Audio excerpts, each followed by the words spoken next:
Assalamualaikum warahmatullahi wabarakatuh. My name is Nurul'aini. How are you today? I hope you are having a great day. In this opportunity, I would like to demonstrate about how to write or to outline an impressive resume. Okay, since many scholarship providers sometimes ask or require students to include a resume for when we are applying scholarship, it means that students need to outline, need to write down their personal accomplishments. And then students mostly do not have much experience, such as job experience, and then training experience, organization experience, and even though they don't have much experience, they can still put together into writing a good resume by organizing it well.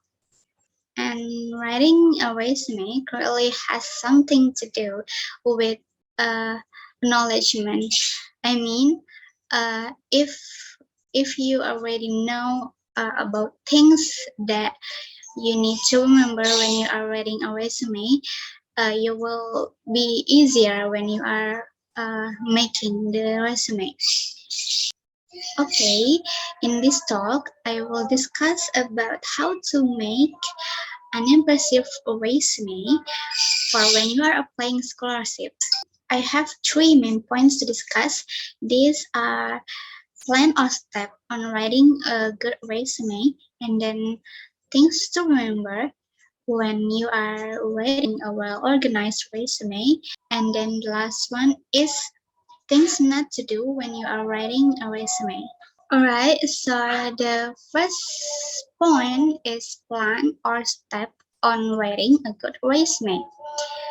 Number one is write the heading title in the center. So you have to write the title, the heading title in the center of the page. Like this is your heading in the top of the paper of the page.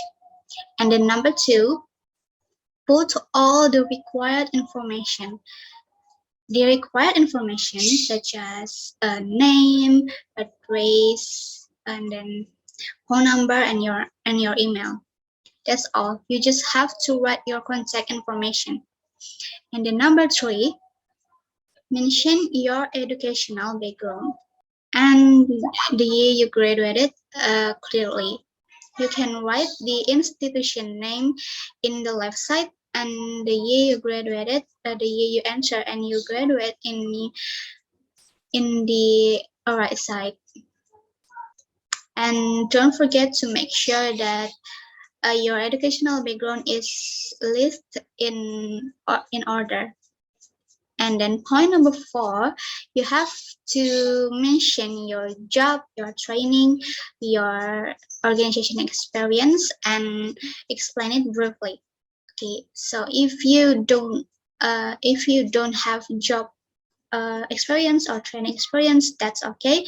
You can just put your organization experience because most of students don't experience in working and training. So all you have to do is just explain your experience in job training and organization. If you don't have job or training experience, that's okay. Just write the organization experience and explain about the organization, and then explain about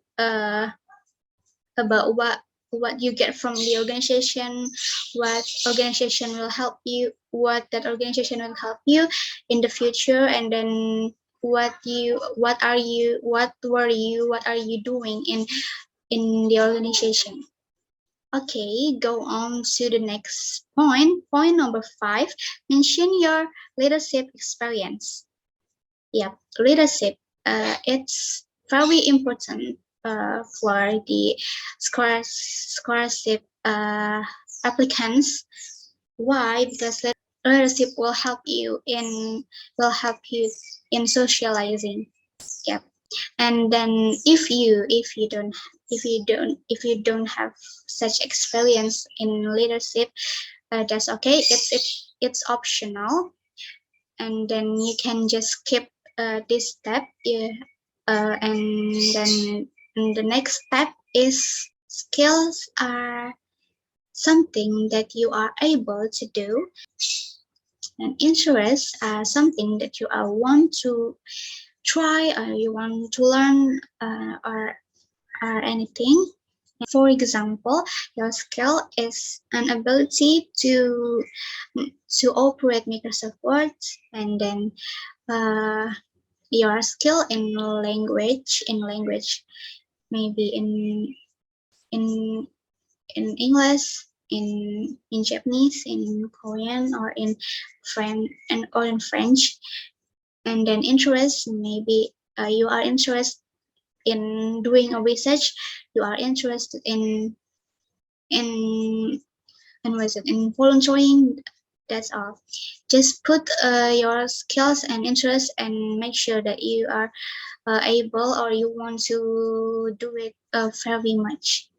And go on to the next step, uh, which are number 7 to number 9. These are optional, so it is free for you to put this step or just skip this step. It is all depends on your experience. Okay, point number 7 is mention your public service experience. Public service experience, it's is something that something like volunteering. Maybe you are volunteering in a social organization. For example, you are volunteering in a psychological event. And then point number 8, put any technical skills. This is, remember, this is optional, so you can just skip, or if you have any technical skills, you can just you can just put it down and explain what you get, what you learn, what it will help you in the future. And then point number 9, or the last point, is mention your research experience. Of course, as a students, maybe we have experience in research before. Maybe you can write the title of the research and then the objective and then also the conclusion. Okay, that's all. I guess we can continue to the next step. The next step is things things to remember in writing a well-organized scholarship resume. Point number 1, make sure that you have put all the required information such as name, address, phone number, and email in the top of the page. Okay. And then point number 2, mention your objective and how the attainment of the scholarship will help you in achieving your goal. Yes, maybe you can mention your objective, your aim, your goal, and then uh, how will this scholarship help you in in the future, will help you in achieving your goal. And then point number 3, this is for me, this is an important. Okay, point number 3 is be honest. Be honest. Yeah, being honest is something that that is not easy for us, especially when we are when we are trying to achieve our goal.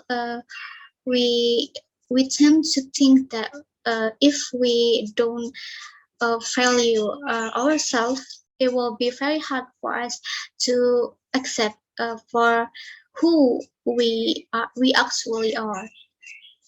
So all you need to do in writing a resume, that you have to be honest. You have to write everything. based on your experience, not putting a counterfeit, putting a false report in your resume. It's not allowed, it's not recommended.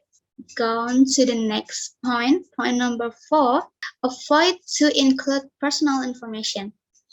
Yeah, yes, you don't have to include personal information because scholarship providers don't ask us to put the personal information. All we have to do is just to put the contact information. What I meant by personal information is age, birth date, and then also gender. It's it's too personal, so doesn't it shouldn't be put in the resume. Okay, and then point number 5, make sure that the contact information is clearly listed at the top. And point number 8, think in bullet points to help keep things simple. You know that in Microsoft Word there is a feature that you can put you can put something in order using a bullet points, and it will help you to organize your resume very well. And then point number 7, choose an and then point number 7, choose an easy to read font, and the size is range from 10 to 12. Okay, point number 8, focus on items that provide value. Point number 9, be consistent in format and content. Because for me, a good resume is a well organized resume. Is a resume that is very well in writing and also in structure. Point number 10, make it easy to read and follow, balancing white space. And then the last point, you have to list headings in order of importance. You have to put the title in the top, and then your contact information, and then your educational background, your job training and organization experience, and then your research experience, and then the last one is your skills and your interests.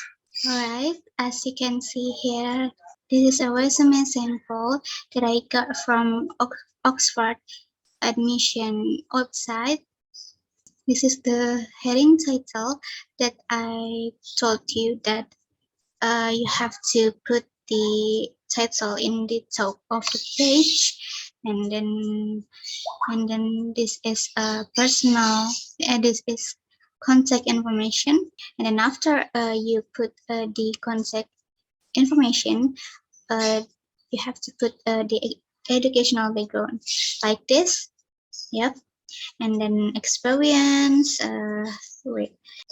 And after that, leadership experience, and then skills and interests. Okay, I think we can go on to the next step. The last step, to be precise, that is things not to do when writing a resume.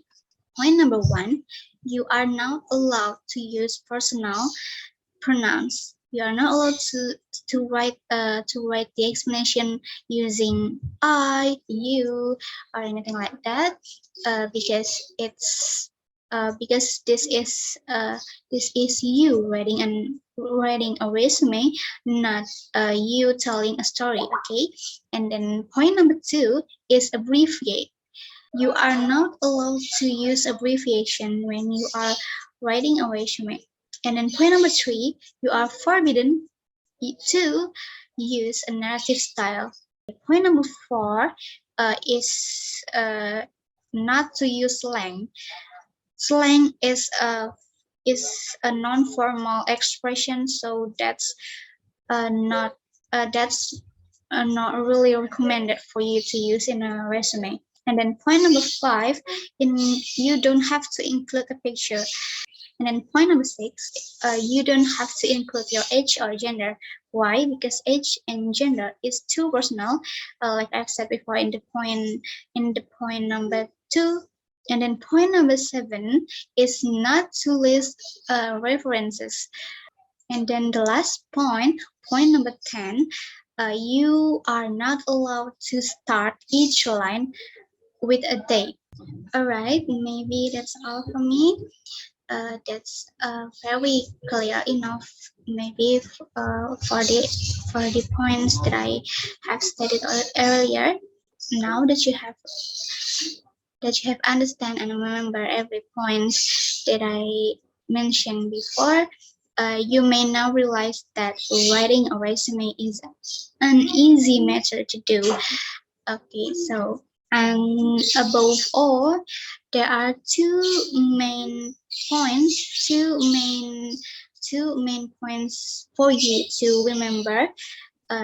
First, first of all, is clarity. You need to write your resume very, very clear, and then very clear, and then very consistent in format and also in content. And then, second of all, honesty.